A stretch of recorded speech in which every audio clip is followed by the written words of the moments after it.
এবারে ছোট ছেলের বিয়ের খবর দিলেন আসিফ, কনে ব্রাহ্মণবাড়িয়ার। বাংলা গানের যুবরাজ খ্যাত সঙ্গীতশিল্পী আসিফ আকবর বরাবরই ছেলেমেয়েদের দ্রুত বিয়ের বিষয়ে সচেতন। একাধিকবার সামাজিক যোগাযোগ মাধ্যমে বাবা মায়ের প্রতি সন্তানদের দ্রুত বিয়ে দেওয়ার আহ্বান জানিয়েছেন তিনি। আসিফ কেবলই আহ্বানে থামেন এমনও কিন্তু নন, নিজের সন্তানদের নিয়েও বেশ সচেতন এই গায়ক। বছর তিনেক আগেই বড় ছেলে শাফকাত আসিফ রনর বিয়ে দিয়েছেন তিনি। এবার দিলেন ছোট ছেলেরও বিয়ের খবর। আসিফের ছোট ছেলে সাফায়াত আসিফ রুদ্রর বাগদান সম্পন্ন হয়েছে গত জানুয়ারি মাসেই। তবে বিষয়টি প্রকাশ্যে এনেছেন মঙ্গলবার 27 মে।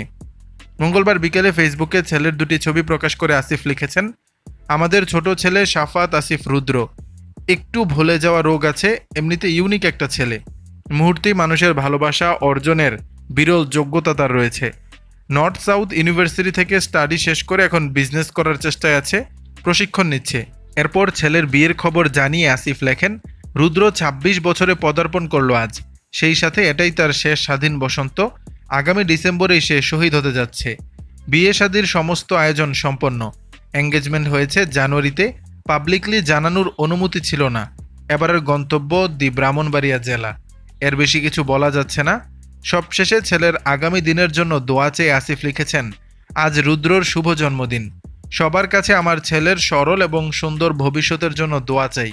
শুভ জন্মদিন বাবা, আনন্দে বাঁচো, ভালোবাসা অবিরাম। দর্শক, বিষয়টি নিয়ে আপনাদের মতামত জানাবেন নিচের কমেন্ট বক্সে।